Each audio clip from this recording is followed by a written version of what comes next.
22 जानेवारी रोजी आहे माघ महिन्यातील शुक्ल पक्षाची चतुर्थी तिथी, जी मुख्यतः माघी गणेश चतुर्थी, गणेश जयंती किंवा माघी गणपती याही व्यतिरिक्त तिलकुंद चतुर्थी या नावांनी ओळखली जाते.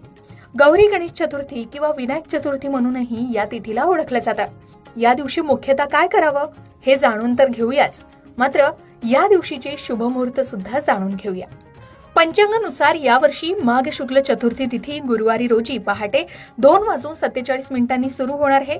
या तिथीची समाप्ती 23 जानेवारी शुक्रवारी रोजी पहाटे 2:28 होणार आहे. उदय तिथीच्या आधारावर गणेश जयंती ही 22 जानेवारी रोजी साजरी केली जाणार आहे.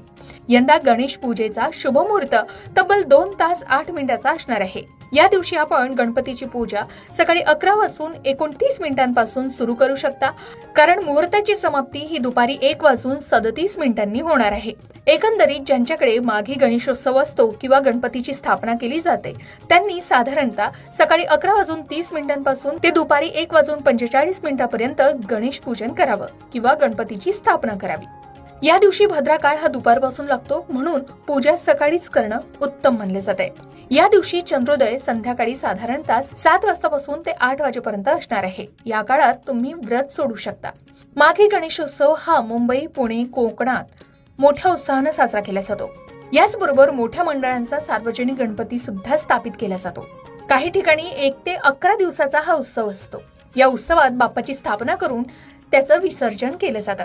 आता रवी योग असल्यानं शुभ, पण दुपारनंतर भद्रा लागते, म्हणून पूजा सकाळीच किंवा मध्यान्ह मुहूर्तात करावी असा सल्ला दिला जातोय.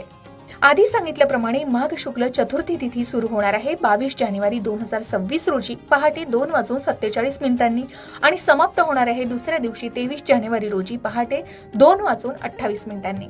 माघ महिना हा शिवभक्त आणि गणेश भक्तांसाठी पर्वणीच असतो. माघ शुद्ध चतुर्थीला गणपती बाप्पाने मोहत्कट विनायक रूपात अवतार घेतला, जो गणेश भक्तांसाठी मोठा उत्सव असतो. आणि यंदा 22 जानेवारी 2026 रोजी पासून माघी गणेशोत्सवाला सुरुवात होत आहे. आता गणेश जयंतीच्या दिवशीची पूजा विधी जाणून घेऊया. गणेश जयंतीच्या दिवशी सकाळी लवकर उठावं, पाण्यात तीळ टाकून स्नान करावं, तसेच लाल वस्त्र किंवा पिवळे वस्त्र परिधान करून उपवासाचं व्रत करावं. ईशान्य दिशेला लाकडी चौरंग ठेवावा, त्यावर कलश स्थापित करावा.